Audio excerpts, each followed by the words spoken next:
Defining environmental justice. Harvey scientist हैं जिन्होंने environmental justice पे बहुत ज़्यादा काम किया, आर्ग्यू करते हैं that the environmental justice discourse is radically at odds with these dominant discourses. कि जो डोमिनेंट डिस्कोर्सेज हैं वो सारे, बहुत सारी उनमें सिमिलरिटीज़ हैं और इंटायरली डिफरेंट हैं। और इन्वायरमेंटल जस्टिस की जो डिबेट्स हैं ये बिल्कुल दूसरी तरह की हैं और मुख्तलिफ हैं। It has a distinct sets of characteristics that leads Harvey to comment that it is far less agreeable to corporate or government cooptations। कि वो जो हार्वी हैं ये बहुत बड़े साइंटिस्ट हैं जो इन्वायरमेंटल इश्यूज़ पे काम करते हैं। इन्वायरमेंटल सोशियोलॉजी में इनका बहुत बड़ा कंट्रीब्यूशन है।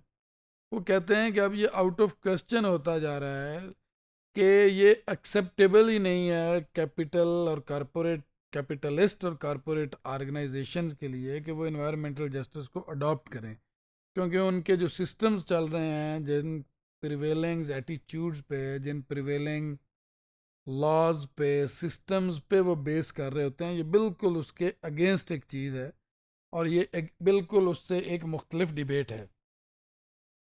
प्रोडेज है 2003 में उन्होंने कहा that it constitute a new paradigm in environmentalism.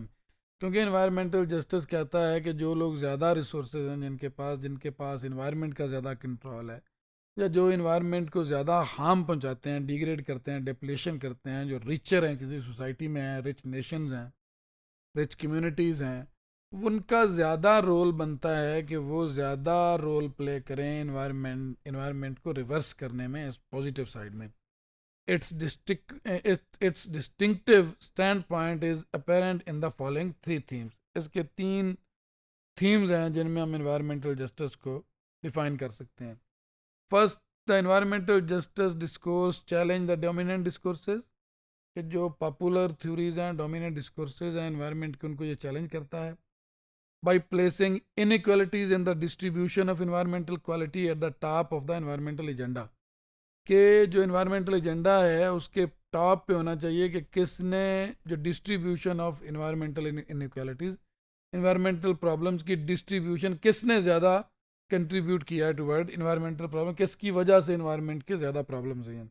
One consequence is that it's supporters are drawn from quite different social background from those in mainstream environmental movements।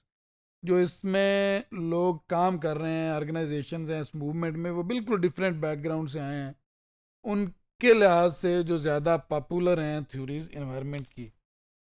Second, environmental justice discourse is critical of many mainstream environmental groups because of their focus on the fate of nature rather than human beings। कि जो environmental justice का discourse है दूसरों से ज़्यादा मुख्तलिफ इसलिए है कि ये ह्यूमन बीइंग्स पे फोकस करता है, और बाकी सारी जितने भी पॉपुलर आर्ग्यूमेंट्स हैं, थ्योरीज हैं, वो बेस करती हैं कि कैसे नेचर को प्रोटेक्ट करना है। बट इन्वायरमेंटल जस्टिस कहता है कि कैसे ये ह्यूमन फोकस है कि लोग कैसे विक्टिम बन रहे हैं, सफ़र हो रहे हैं, और उसकी वजह कौन लोग बन रहे हैं। जो रॉयड्स है वो कहता है impact of environmental policy and practices across racial, ethnic, income and gender has not been major concern of environmental movement. Environmental movement का जो मेजर कंसर्न है वो रेशल, एथनिक, इनकम और जेंडर प्रैक्टिसेस नहीं है, वो नेचुरल साइड पे ज़्यादा कि कितना नेचुरल इन्वायरमेंट डैमेज हुआ है और उसको कैसे रिवर्स किया जा सकता है, उसका ह्यूमन साइड पे जो मैक्सिमम फोकस होना चाहिए वो नहीं है। और तीसरा पॉइंट इसमें है, इस environmental justice is sensible argument from professional about environmental impacts। These experts often have been appointed by those in power to either deny, question, or reduce what were known or strongly felt to be serious health effects stemming from unequal exposure to environmental danger। देखिए, environmental problems की वजह से जो बहुत बड़ी problem human beings में आती है उनके लिए हेल्थ के इश्यूज आते हैं।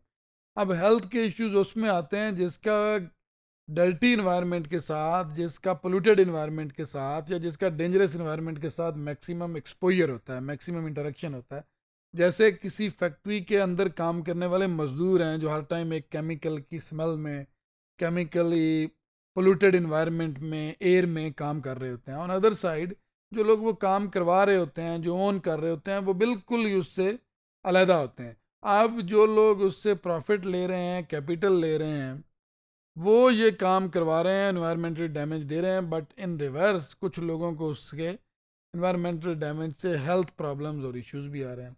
So what have to do in this situation?